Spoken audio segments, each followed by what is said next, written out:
Baik pemirsa, kita masih membahas ya siapa berani lawan Jokowi. Ada? Baik, silakan. Saya kira kalau ada pertanyaan Jokowi apa Prabowo, jawabannya Wibowo, Pak. Wibowo, Saya. Anda maju juga, Pak. Gini, saya kira kalau soal persaingan ya pasti, tetapi memang orang dipilih kan karena banyak hal. Ada gantengnya, ada iklannya, ada mungkin kapasitasnya. Kalau Pak Yusril dari apanya? Nah, karena itu saya kira kita lebih banyak pada kapasitas bagaimana dan tantangannya apa. Tadi salah satu adalah ekonomi, utang naik terus, gitu. Itu yang sekarang sudah ada. Kemudian subsidi energi juga dan sebagainya. Kemudian APBN nggak naik-naik, itu dari sisi ekonomi. Tetapi juga dari sisi hukum kan juga kita carut marut, gitu. Nah, karena itu dari sisi penyeimbang masalah kepastian hukum itu harus ditegakkan. Itu salah satu dari program. Baik, ini menarik ya. Sebenarnya semua parpol sebenarnya sudah mulai ada jagonya, tapi masih malu-malu gitu untuk mengungkapkan apa sih kelebihan sang jagoan itu. Persis. Gitu. Tadi saya mencoba mengomentari Pak Saan tadi. Tesis saya dari awal bahwa Jokowi ini besar, persis menggambarkan kematian elitisme. Nah, konvensi Demokrat itu konvensi elit. Jujur itu konvensi elit. Dan itu skenario elit. Nggak akan ada relevansinya lagi. Kalau Jokowi hari ini menjadi calon presiden, pemenang konvensi akan menjadi penari latar. Kalau Jokowi vokalis pemilu 2014. Oke, ada yang mau komentar? Silakan Mas An. Sebelum saya lempar ke nasional. Banyak tuntutan dari publik soal yang namanya demokrasi internal di parpol. Harus ada demokratisasi di parpol. Kita sudah memulai bahwa kita ingin melakukan sebuah proses demokratisasi dengan proses rekrutmen calon pemimpin itu secara terbuka.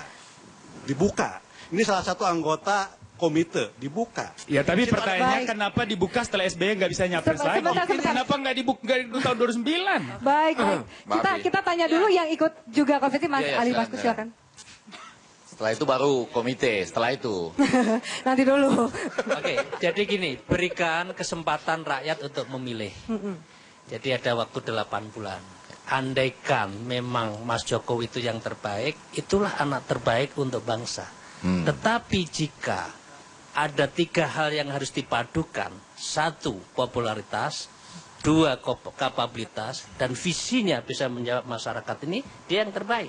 Tapi kalau ada satu saja yang tidak sesuai dengan keadaan, maka itu juga bisa berbalik. Jadi yang berdaulat di negeri ini adalah rakyat. Yang berdaulat bukan survei. Dan yang berdaulat, maaf dengan segala hormat, bukan media. At least, karena sekarang itu adalah partai politik harus under control by citizenship. Yang berdaulat di negeri ini rakyat. Jadi berikan kesempatan kami yang 11 orang itu untuk membuktikan. Apakah kita mempunyai konsistensi, vision, yang horizonnya itu melebihi dari zaman, dan juga mungkin kehambelannya mungkin bisa dikompetisi. Itu dari Demokrat. Dengan Pak Jokowi. Beri kesempatan rakyat berdaulat. Baik, Mas Waran, silakan ini biar adil gitu loh. Itu. Baik, Mas Waran dulu nanti silakan. Baik, terima kasih. Diangkat Saya kira begini. Yang pertama, kita tentunya harus membahas pula tentang visi Indonesia ke depan. Tema hari ini sebetulnya tema yang ya boleh dikatakan mungkin Pak Jokowi di rumah ketawa-ketawa ini. Bisa jadi. Enggak, Pak Jokowi belusukan malam-malam. Oleh karena itu saya kira lebih kualitatif kalau kita membahas gagasan dan ide. Iya. Alangkah lebih baik pula misalnya kalau calon presiden itu didatangkan ke sini pula untuk Kamis yang akan datang. Masih diusahakan. Sehingga ini menjadi forum yang sangat terhormat. Ini kan calon presiden juga, Mas. Ini kita hadirkan juga. Romai Rama maksudnya. Nah, oleh karena itu saya bisa menilai mana yang baik di antara para calon yang ada itu. Tapi Romai Rama datang tapi, ya? Pak Abi, silakan. Ya, tapi saya ingin nambah tadi Bang Ali Maskur Musa. Ya, selain kapasitas, intelektualitas, moralitas, integritas, satu lagi juga harus jangan dilupakan, isi tas. Isi tas itu nggak boleh dilupakan. Tapi begini, Pak Api, saya ingin katakan begini. Pak Api, saya ingin katakan begini, bahwa sebenarnya semua partai politik itu punya stok pemimpin, ya, punya stok pemimpin. Karena partai politik juga melakukan regenerasi kepemimpinan. Nah, tinggal sekarang bagaimana kemudian partai politik berusaha apa yang di depan mata ini, misalnya pemilu legislatif itu dimaksimalkan, sehingga kemudian perolehan suara di pileg nanti itu akan mempengaruhi apakah kemudian partai politik akan mencalonkan calon-calon pemimpin dari mereka. Tapi satu lagi Mbak Api yang mau saya katakan bahwa sebenarnya Indonesia dari Sabang sampai Merauke membutuhkan bukan saja presiden tapi kepala negara. Kepala negara. Karena selama ini negara tidak hadir dalam banyak kehidupan masyarakat. Pemimpin. Baik, Mbak Reni, silakan singkat aja. Kalau betul sekali, saya setuju. Harusnya dari awal kita sudah fokus. Siapa yang berani melawan? Harusnya kan bukan Jokowi yang dibahas, begitu ya. Jadi saya setuju. Dan kami Partai Persatuan Pembangunan itu mengantongi lebih dari 10 nama putra-putra terbaik bangsa yang layak untuk dicalonkan menjadi presiden. Yang sudah kami hitung bahwa dia mampu menyelesaikan persoalan-persoalan bangsa ini. Mohon maaf Mbak Api, saya ingin mengingatkan rencana. Siapa 10 nama Mbak Reni? Rencana. Yang pertama tentu karena kader terbaik ada di P3 yaitu Pak Surya Dharma Ali. Kita juga ada Mahfud MD, ada Anies Baswedan, ada terakhir di survei. Ada Wiranto.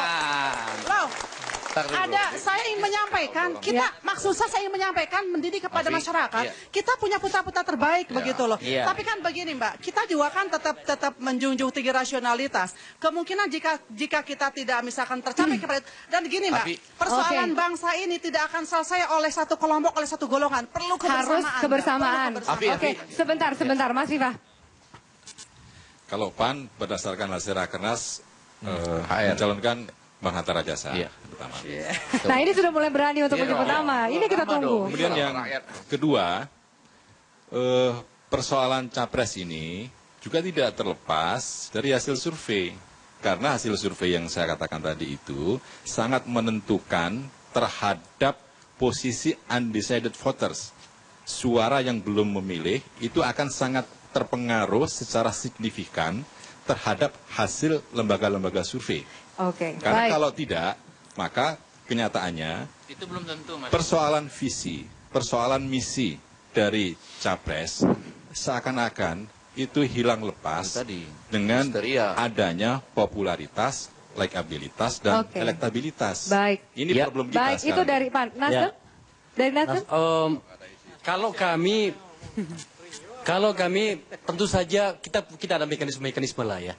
Mekanisme. Tetapi ini gerakan perubahan loh. Kami membawa gerakan perubahan loh ya. Artinya apa? Kami ingin jujur saja mengatakan bahwa kalau ternyata masyarakat menginginkan seseorang, kenapa kita harus menghambatnya? Ya? Yang ditawarkan Jokowi ini kan penghakiman sebenarnya kepada kita semuanya gitu loh. Baik. Yang didapatkan oleh Jadi begini, yang pertama saya hampir di ujung acara ya, saya senang sekali dengan banyak pihak-pihak yang marah-marah dengan konvensi ini. Artinya tinggal kita balik, bikin juga dong konvensi, biar kita yang marah-marah kepada Anda gitu ya. Apa deklarasi dong, Guru? Terus yang kedua, kalau tadi mau sampai kepada nama-nama ya, sampai nanti Mas. Jadi panitia juga nanti kalau ada konvensi. Panitia semua konvensi. Supaya sampai ke nama-nama seperti tadi, siapa yang bisa mengalahkan Jokowi? Antara lain menurut saya bukan siapa yang bisa melawan, saya punya 3 nama nih, nanti bisa didiskusikan kalau nggak sekarang minggu-minggu depan. Yang pertama pasangan Megawati Jokowi, yang kedua Megawati JK, yang ketiga JK Jokowi, yang keempat konvensi Jokowi, yang kelima semua yang ada di sini dan Jokowi, kira-kira begitu. Itu bisa. Baik. Mas Arya silakan. Persoalannya jadi tidak hanya figur ya, figur sudah terlihat sekarang yang kita bicarakan, tapi lebih bagaimana ada kombinasi ya antara figur, ideologi, komitmen, itu tadi ya, dan daya juang sejauh mana kepedulian dan kesungguhan terhadap rakyat ini. Saya kira kombinasi. Kita nggak bisa hanya figur tok. Dan tentunya PDI Perjuangan sudah memberikan semuanya ini pada Ketua Umum untuk mencari timing yang tepat. Siapa yang sebenarnya figur dengan kombinasi ideologi, komitmen, daya juang ini untuk dicalonkan sebagai presiden. Ya, tapi harus diingat juga bahwa meskipun Jokowi ada di partai besar seperti PDIP, kebesaran Jokowi tidak juga besar kontribusi PDIP. Baik, terakhir. Karena dia tidak dibentuk dari PKPI. Oke, mohon maaf. Jokowi lahir karena PDIP. Waktu sudah habis, terima kasih banyak. Kita akan nantikan siapa saja.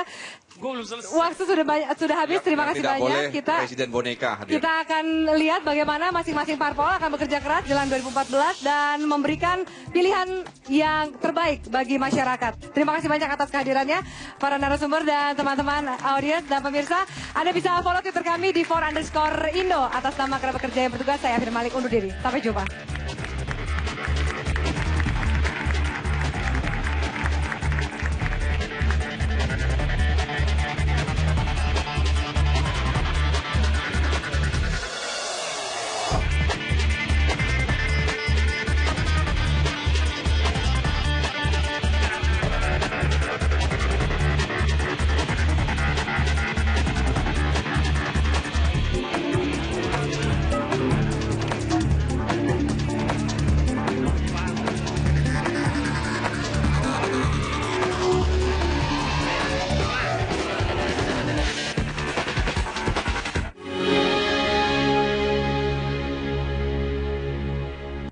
Torehan prestasi itu